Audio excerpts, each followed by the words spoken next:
here, again, in mind war is not so much dealing with propaganda, because that's pretty transitory, and that is what we're trying to do. Rather, we're trying to, as I said, get at the electrochemical bases of human attitudes that dispose you in a certain way. Take the example of like brain waves. Okay. People are generally familiar with the four basic kinds of brain waves. You have alpha, you have beta, you have theta, and you have delta. And the differences of these waves, of course, take place at different dispositions in your head.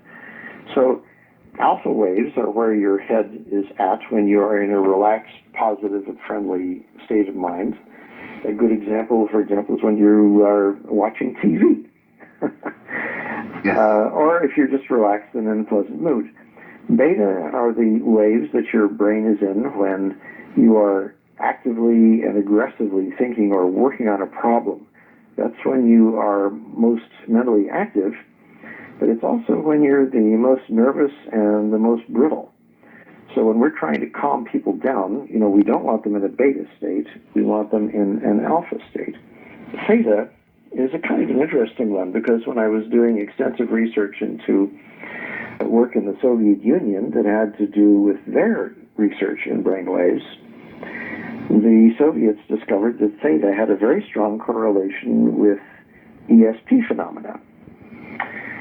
So it's a little of a strange area there, and it has to do with high emotional states and also with some somewhat metaphysical things like ESP and PK and so on.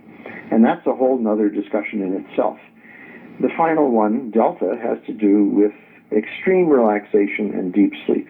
Now, the importance of these things, again, from a mind war, I was talking about these things as one of the psychons that we use in mind war. All of these frequencies take place at the sub-audio level, meaning that when these frequencies are being projected or broadcast, you could be in a room full of alpha, for example, and you wouldn't hear a thing. Or you could be in a room full of beta and not hear a thing. These things are all below your auditory level, but, and this is the important point, the human brain resonates with these brain waves if they reach it externally, which they can not just through your ears, but through your skin, through your skull, any medium, really.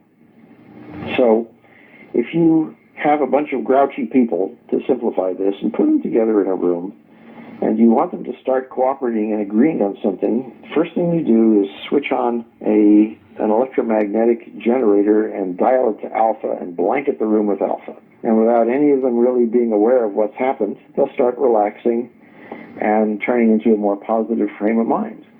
That's just one of the examples. We could go into that with, for example, the area of color. Now, we tend to think of color as something that you like this color, you like red, or you like blue or green, and that's my favorite color. And we also think of it socially, that different nations, for example, in the West, we think of black as being sort of a funerary kind of color, and white in China would be a funerary kind of color there, and so on.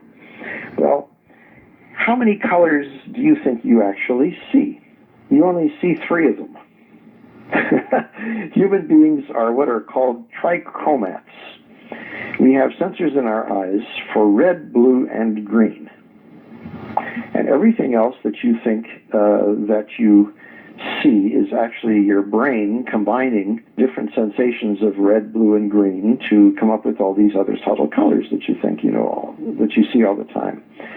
And as a matter of fact, there is a sort of a funny story here, because in 1954, there was a film adaptation of H.G. Wells' War of the Worlds made, and the Martians in that movie had large eyes which were red, green, and blue. That happens to be something that looked good on a monster, but it also happens to be the way your own eyes function. And if you were to disassemble your television set today, or in the days when they still operated with projector guns in back, you would find 3 projectors back there, red, green, and blue. That's for that same reason. The research that we have done in PsyOp into these colors have led us to the very interesting discovery that the colors by themselves will trigger a different reaction in a human being. If you are exposed to red radiation, and again, we're talking about the electromagnetic spectrum here. So it's not just that you're looking at something red and that you have a visual response to it. We're talking about the actual radiation, the wavelengths of this color from the EMS itself that are coming into your brain. The red wavelengths incline you towards anger, and again, it's not because red is bloody or anything like this. It's just how red makes you angry, blue makes you intelligent and thoughtful, and green is relaxation. So once again, if you have a room full of people and you're already blanketing it with alpha radiation, you also want to dial up the blue. So what you see here is that as you're turning these electromagnetic and electrochemical cycons and bringing them into play, and there are about 12 or 13 of them that I go into in the book, what you're doing is to address the mental state of mind of everybody who's subjected to these. And what you're trying to do is to get them to stop being angry and stop being combative and become as intelligent as they can and as cooperative as they can. And what's also funny about this, you're not just doing this to what you thought were the bad guys. You're doing it to your people, too.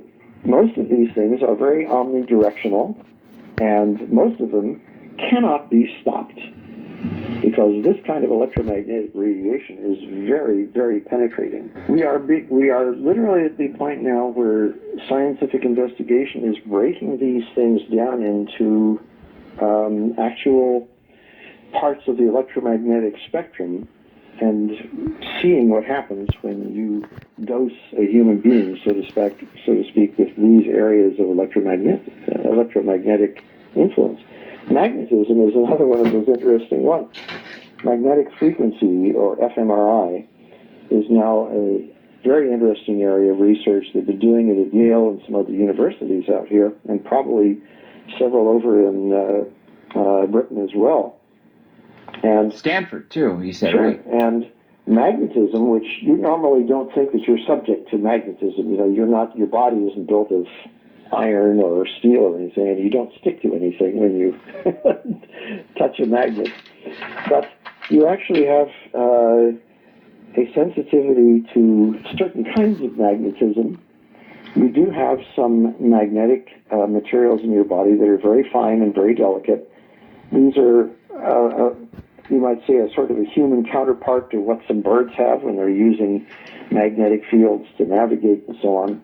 Bear in mind, of course, that we're talking again about the human body as an electromagnetic machine.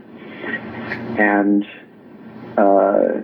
if you look at an electrical wave in the electromagnetic spectrum, you might say that it's going up and down, and what's going right and left is the magnetic wave. So for every electrical wave, there's a magnetic counterpart.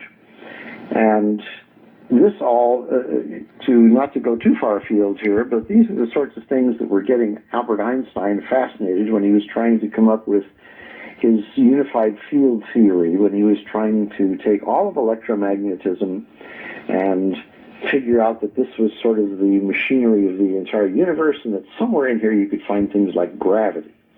But in any case, when you look at magnetism, you're looking at, again, a form of radiation that is different from electrical radiation, but it's still a wave phenomenon that way. And we, of course, are surrounded by it all the time. We live in a sea of this stuff. You know, we have it everywhere we go today. We're in a very electronic society. And magnetic waves and magnetic fields, of course, are much more pervasive and much harder to stop in some ways than just simple electrical broadcasts. So we, of course, are sitting on a big magnet here called the Earth, you know, which has a huge magnetic field to it. There are solar magnetic flares and so on that go on, And there's an entire interesting field of research that takes all of this discussion about climate control and relates it to switching magnetic fields that are in a constant state of flux. But bringing this down again to mind war.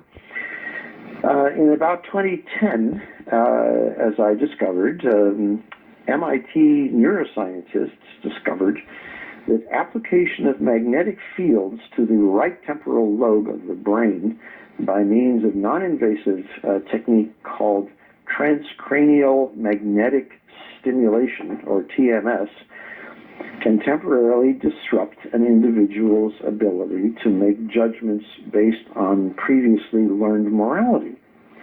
This is really quite something, because we tend to make judgments, and again, this is that pattern thinking thing. We have a moral overlay on whether we think something is good or bad from what we've learned. This is the moral decision-making process by which we judge goodness or badness in things. So you can see how important this is. Entire religions are built on the ability to proclaim what is good and bad. So if you can take an electromagnet and stick it next to somebody's head and switch it on, and suddenly you sort of poof this out of his decision-making process, you're going to have a human being who is faced with making decisions without there being any moral quality to them whatever. Now, this would be very good if you're dealing with very antagonistic moralities, like, for example, you see now with the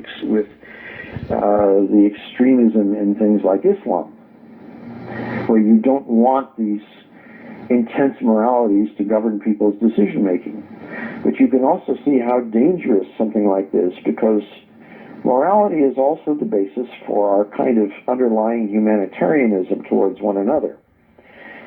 We may have all kinds of hard and fast reasons to want to exploit other human beings or do things with them or to them. But it's our morality that sort of holds this in check and says, well, you can or can't do this because it's not nice, and it's not human, and it's not compassionate, and it's not moral. So what we have got here is a very double-edged kind of sword in this new magnetic technology.